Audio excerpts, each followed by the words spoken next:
talk to you today about depression in women. So you've already heard a lot of really good information. And actually, at this point, if you're thinking depression isn't a big problem, you haven't been listening. Because even as a therapist, with all the work I do, sitting back and listening to all the statistics was just really, to me, just an indication that depression is a very, very serious and prevalent problem. And when I hear those statistics about children, it's very alarming. And in actuality, they are true. That depression is increasing in our youth. Anxiety is increasing in our youth, and it is becoming an epidemic. And I will agree with you that many times in children, it's not recognized, it's not treated. So depression in women. It is normal with certain life stresses, especially losses, to feel depression, to feel sad, to feel stressed, to feel overwhelmed. But that goes away in a reasonable amount of time. The depression that we're talking about today is different. That depression is long-lasting, it's life-limiting. It affects how women think, how they feel, how they interact, and how they act. It affects their children, their families, their marriages, their co-workers, and their friendships. And it causes changes in every area of their life. It causes changes in their sleep, as you heard, in their activities, in their work, and especially in their self-esteem and their self-worth. 2 times more women have depression than men, so 2 to 1. Okay? Pretty significant. And 3 times more women than men have anxiety. And anxiety often goes along with depression. And then when we look at statistics with alcohol use, 63% of women who have problems with alcohol suffer from anxiety. It's something they use as a coping mechanism. Now, 2 times more women having depression, the question is why? There's likely biological, psychological, and social reasons. The biological reason, the first way that women are different than men is what? Hormones, right? So hormones in and of themselves don't cause depression, but it is likely that the interaction of hormone, and especially hormonal changes, is what is linked to depression.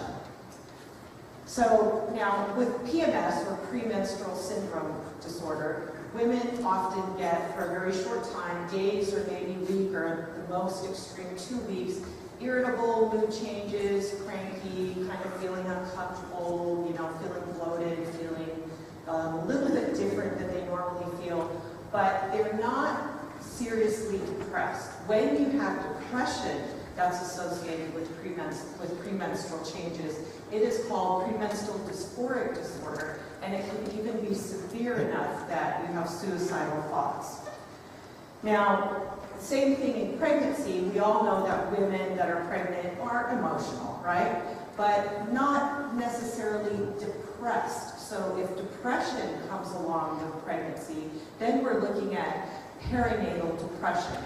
Then after the baby is born, it's obvious women are exhausted, they don't get to sleep, their body goes through significant hormonal changes giving birth, especially if they're first-time moms, they might be anxious, feeling insecure, feeling like I don't know how to take care of this baby. All of those changes can end up causing what we call the baby blues. And that is often maybe 2 weeks, at the most a month. But if the depression is severe and it continues, then we're looking at something more severe that's called postnatal depression.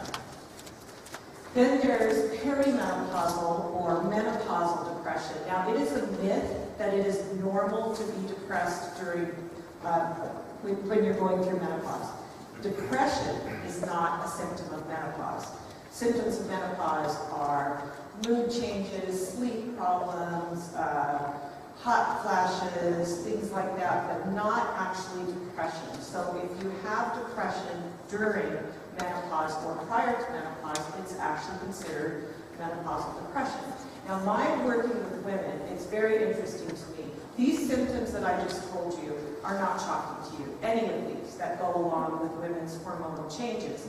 And yet, women, when they're experiencing them, do not first and foremost think, oh, I'm depressed.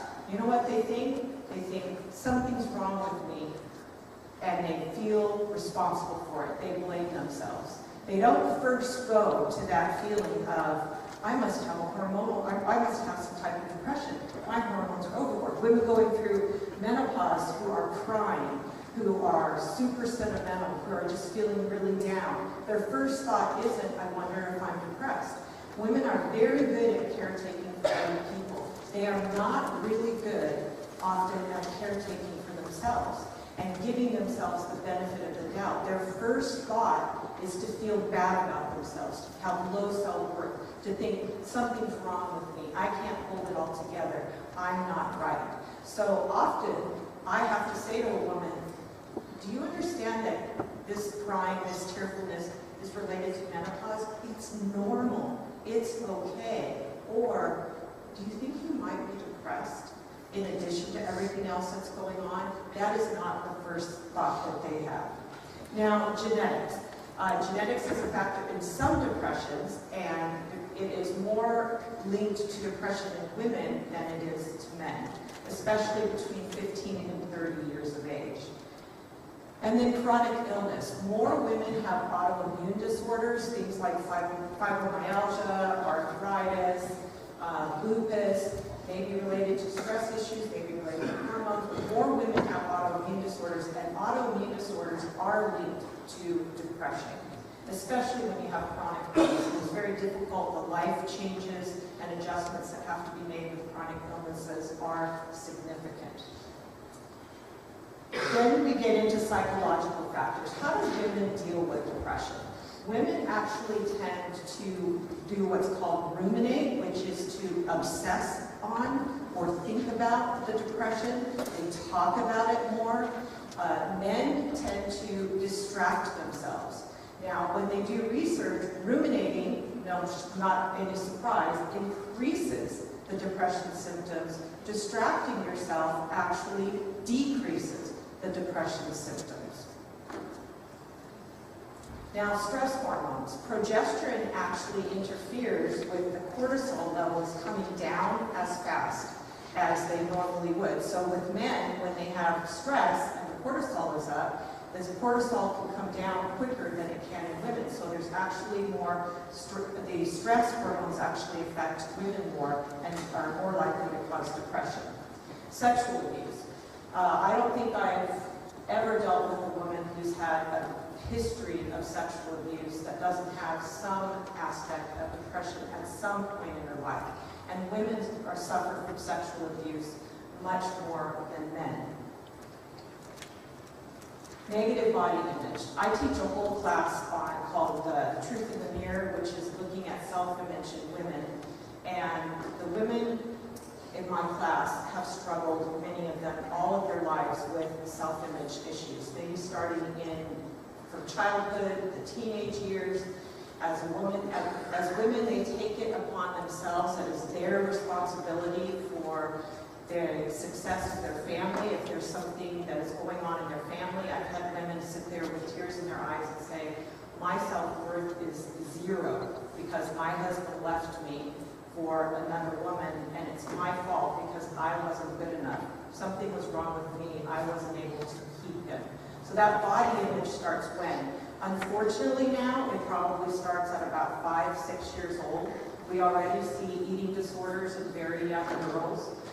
We have the implications in society for our media that tries to make this perfect woman, this perfect body, this forever youth, has serious effects in the self-image of women throughout their lives. Unfortunately, like I said, it starts very young with those girls looking at those perfect airbrushed models on TV and comparing themselves. Women compare. They compare themselves to other women constantly.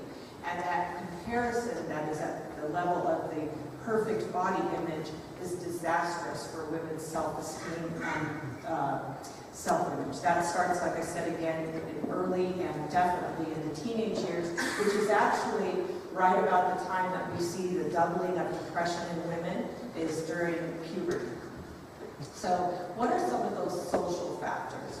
Well, we know single parenting. Who is the majority of the single parent? Women. What is stressful about single parenting? What about the finances? Okay?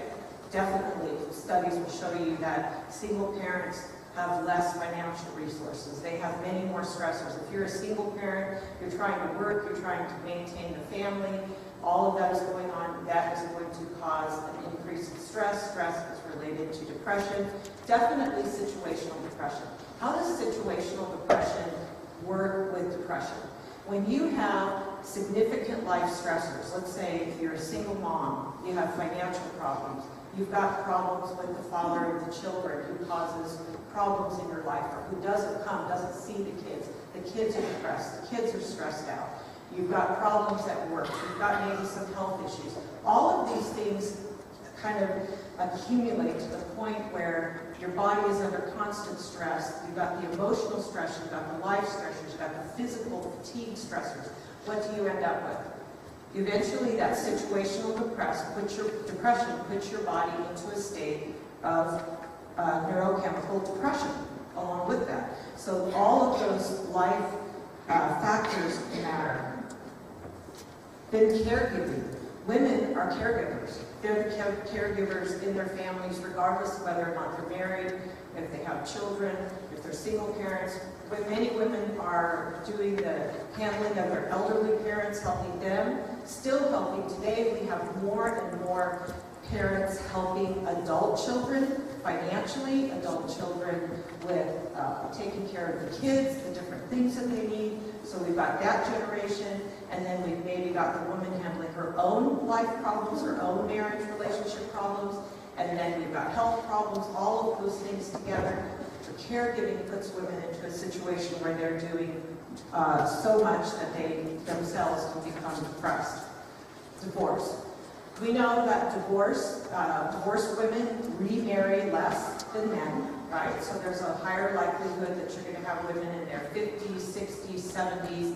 They're going to end up living life alone, divorced, which again puts them at a financial disadvantage. A lot of them have given their lives. My class is filled with women who have spent their lives raising their children, taking care of their families, and then in their 50s, finding out 50s and 60s, ending up in a divorce situation, not having been in the workforce, maybe stopped their education in order to take care of their families, and literally saying, and this was especially overwhelming when the economy was so difficult, I haven't worked for 20 or 30 years. Where am I going to work? How am I going to get a job? And needing to support themselves. Divorce impacts women negatively compared to men. And that's not just counting any of you that are paying very high child support. So I know I've heard stories of that too. Now, difficult relationships. I teach my classes to people in difficult relationships. My first class is for women in difficult marriages. That class, women come in, women that are in their 20s, but mostly in their 40s and 50s and 60s, that have been in difficult marriages for 20, 30, 40 years. What does that mean to be in a difficult marriage for 20, 30, or 40 years? What that means is that you've spent, as a woman, you've spent all your time in that marriage trying to change the marriage, trying to get your husband's attention when there are problems, in pain, in desperation. If you're in the church, you go to church every Sunday and you see the couples together, and let me tell you, everybody looks perfect. Everybody looks put together. Everybody looks happy. You don't know what's going on inside of them. You don't know what they've experienced. You don't realize that the person sitting next to you is also in a difficult marriage. Because I'm going to tell you, if the divorce statistics are the same in the church as they are outside of the church, what does that mean about the people sitting in the church? Okay? I actually went back to school and got my counseling degree after I wrote my first book, which was 10 Life-Saving Principles for Women in Difficult Marriages. I did my practicum and my internship in this church under the counselors that we have, Bob Newman and Mike McDonald. And I'm going to tell you that my colleagues that I went to school with, when we got together and compared our caseload, I said, I have the most fantastic opportunity to do my practicum and internship in this church. Because I'm going to tell you, I dealt with every single problem there was. There is no problem that affects marriages that is not in the church. It is startling, but it is true. And for people that go to church knowing that they're in a difficult marriage and looking around thinking that they're the only one, what do you get? You get isolation. You get isolation where you can go to a Bible study. I myself was in a difficult marriage, which is what started my whole, my husband and I are married 39 years, he's here. We had a very difficult marriage for quite a while. I remember going to Bible study and thinking, I don't want to be here. I don't want to sit here and listen to all this stuff when everybody's talking about all this stuff that is lighter and not as serious. And when I risked telling about my problems at some point, sometimes it was dismissed or sometimes it was just kind of overlooked. Sometimes other people in the group were honest and started sharing. Because when you're honest and vulnerable, other people can be honest and vulnerable too. But let me tell you, we have a church filled of hurting and broken women. Women that need help, women that need support, difficult marriages. Whether it's any problem, but specifically, I liken it like this. When you have somebody that comes to you in pain in the midst of a difficult relationship, and women also bear the pain of those broken children, those 1 in 5 children that are depressed, that are having all those problems in school, the majority of the time, the woman is carrying that worry and that concern on her own and not able to get her husband on board with recognizing the seriousness of that depressed child, arguing with her husband that maybe medication or therapy is needed and he doesn't believe in that, and she's got to deal with that alone. These are common problems that the women in my classes are dealing with. So those women are carrying that burden of those difficult relationships and those children that are hurting and those broken marriages on their own backs, trying desperately to get their husbands to listen. And the longer they do that, what do you think happens after 10, 20, 30 years? You think depression is likely? Extremely likely. They're exhausted. And then they take, like I said, multiple roles. They'll be caretaker, mother, daughter, friend, they're doing grandma, they're doing all kinds of things. What are some of the signs that you would see? If you're in the church working, if you're involved at any level with women, what are some of the signs that you would see just watching a participant in one of your classes? Well, if you've got somebody whose attendance has been pretty good, and then all of a sudden they're not coming, they're dropping off, they're very inconsistent, you might want to ask why. Sadness and tearfulness. I have classes, I've dealt with thousands of women in difficult marriages, difficult relationships. And I can talk to someone and often pick out the ones that really are struggling with depression on top of all the other problems. There's a overwhelming sadness, tearfulness when they're talking, tearfulness when they're telling you their problems. All these put together. A flat emotional affect. What does that mean? You're not smiling. They're not reacting. You're not seeing emotion on their face. You're just seeing kind of a stoic, flat look where they're not, like you're saying, they're not experiencing pleasure. They're not experiencing things that normally would make them happy. Low energy and motivation.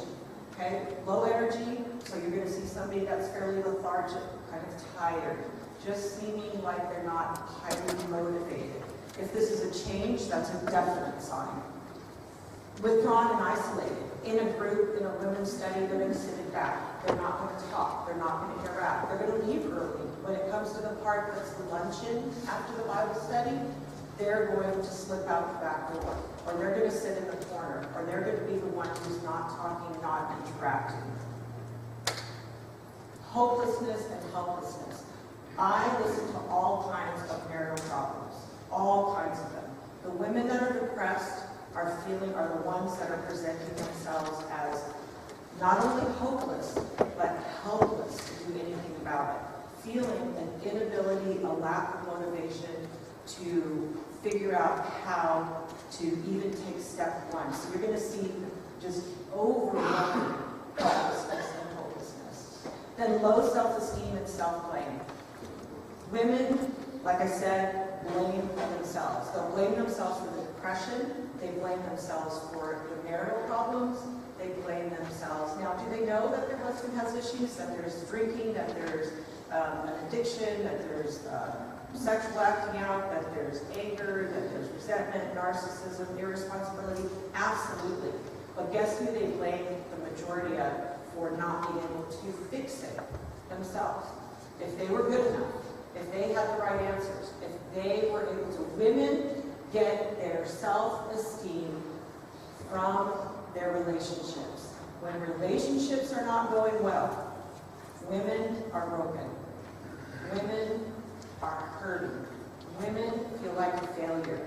You can have a woman who has a success in her career, but if her family is falling apart, that woman's self-esteem, that woman's worth is going to tank because it is based on her family succeeding relationally. And that's why women are the majority of the ones that come to the therapist's office to get help, the majority of the ones who come in to the pastor and talk to them about what's going on in their family and their marriage, and that are in there to the doctor talking about the problems with the kids. The relationships are everything to a woman. Now, this was already, a little bit has already been told you about this. What not to say. Snap out of it. Get over it. Very harmful. I hope now you see that's not possible, okay? I get depressed once in a while. Sometimes we want to be empathetic and we want somebody to know that when they're really hurting that we've kind of been there. So we'll say, oh, I get depressed too. Don't say that, because unless you've really been depressed, getting depressed once in a while is not the major depression that we're talking about today. There's always someone worse off. That doesn't help, okay? That minimizes. Never minimize a woman's pain. Never tell her that somebody else's marriage is worse, or it could be worse, because hers is very, very bad to her and very painful, and that is all that matters. Think positive. Okay, part of the therapy, as you're going to hear today, for depression is cognitive behavioral therapy, which does look at beliefs. But it is way, way, way different than saying just think positive, because you do not have control over that ruminating brain. One of the symptoms of depression is excessive guilt. One of the symptoms is low self-worth. You do not just think positive and get that way. Depression is a neurochemical issue. It has to do with your neurochemicals. Thinking positive is not the solution. You're crazy, weak, or nuts. That's the stigma with depression. You cannot say that, because what that does is it minimizes it. It tells somebody that it's not real. Now here's the Christian part of what not to say. All right?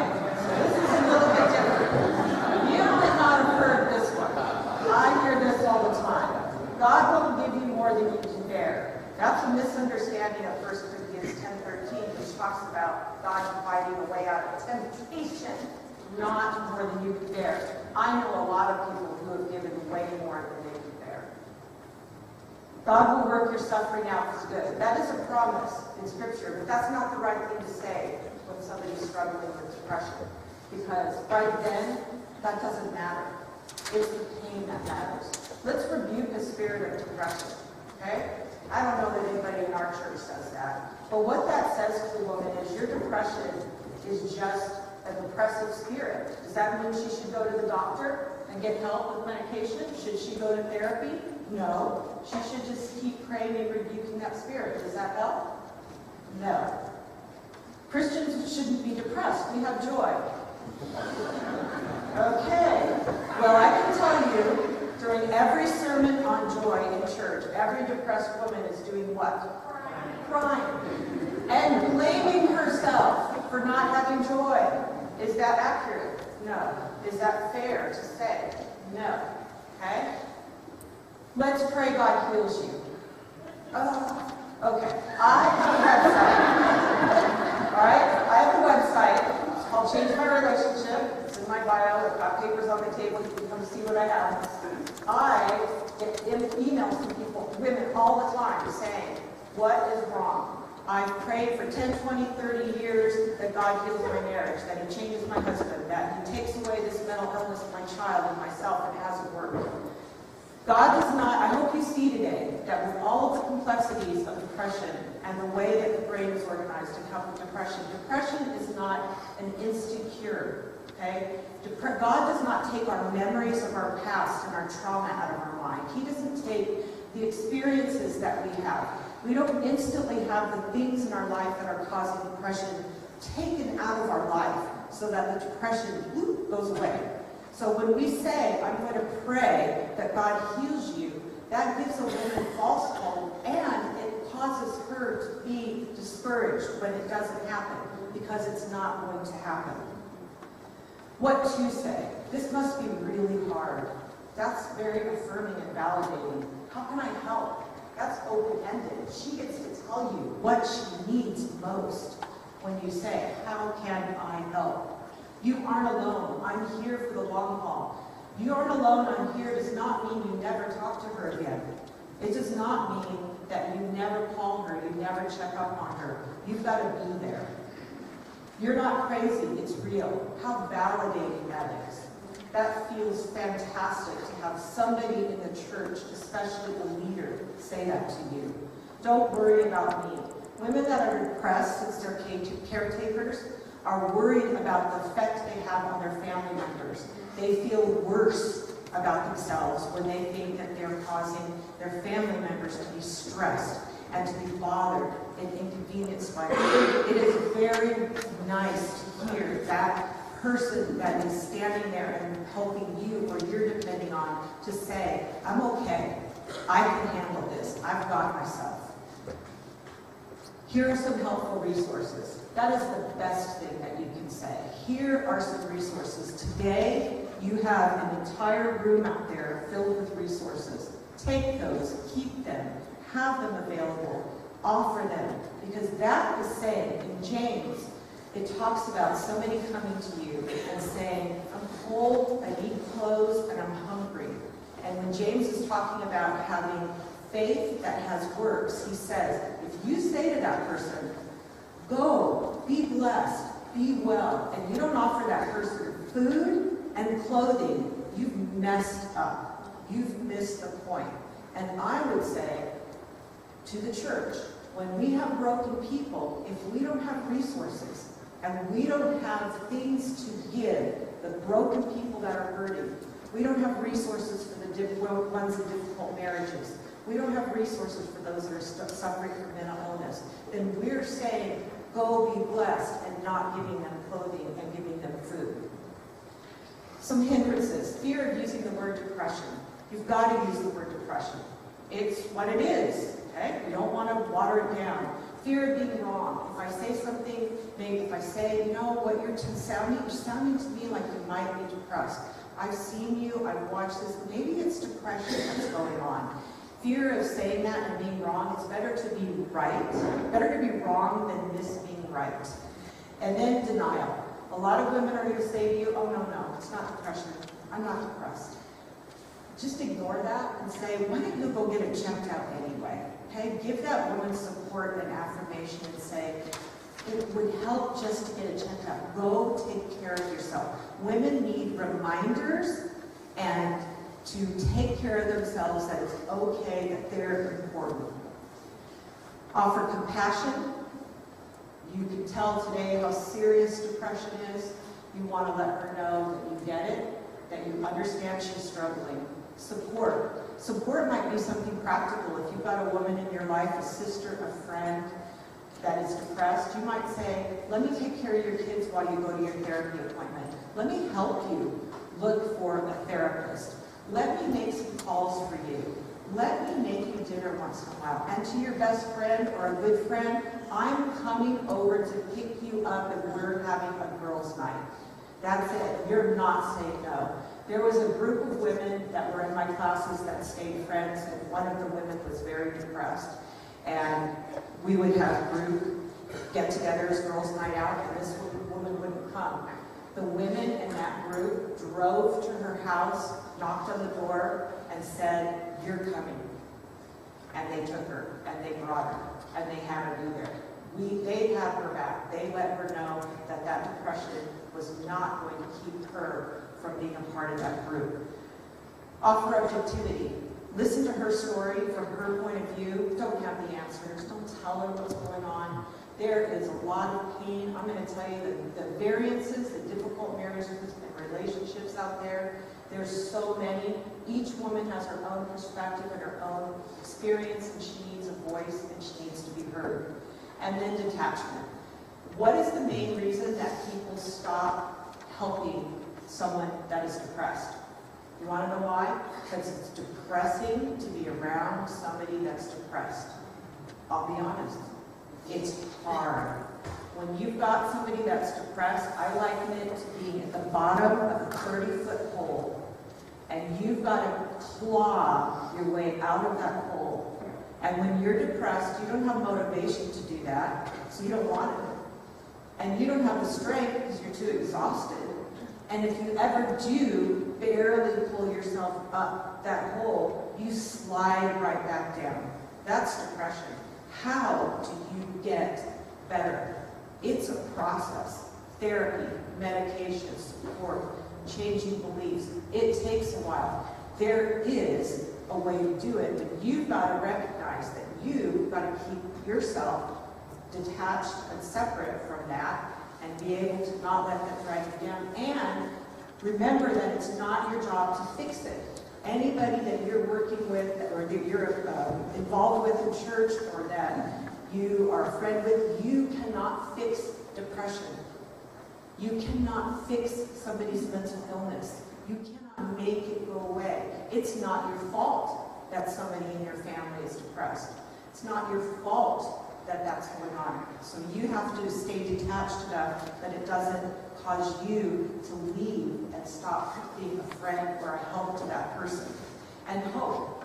How do you offer hope for depression? Because there is hope. That's what this whole conference is about today. That there's a treatment for depression, that there's a way to get better, but it's a process, but you can offer that hope. Now, what's the best thing that you can do for women who are depressed? And right today, thinking about women in depression, I want you to start looking at women as having a disease. If you come beside a woman who has cancer, what do? I don't have to tell you what to do if a friend of yours or somebody in the church gets cancer. You already know what to do. You're empathetic. You're beside her. You're offering help. You're listening. You're caring. And you're offering hope with a disease that could be terminal. You're saying hopeful, encouraging things. That is how you come along beside a woman who is depressed. That's it. It's pretty simple. All right? Okay.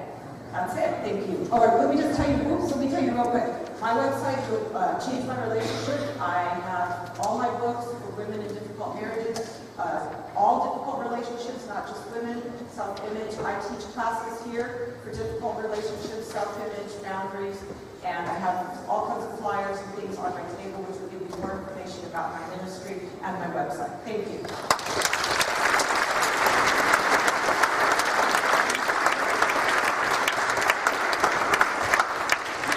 Thank you, Karla. I've had more than one conversation, and I'm sure some of you connect with the sentiment of the value of what Karla offers, especially to the ladies in our church and our community.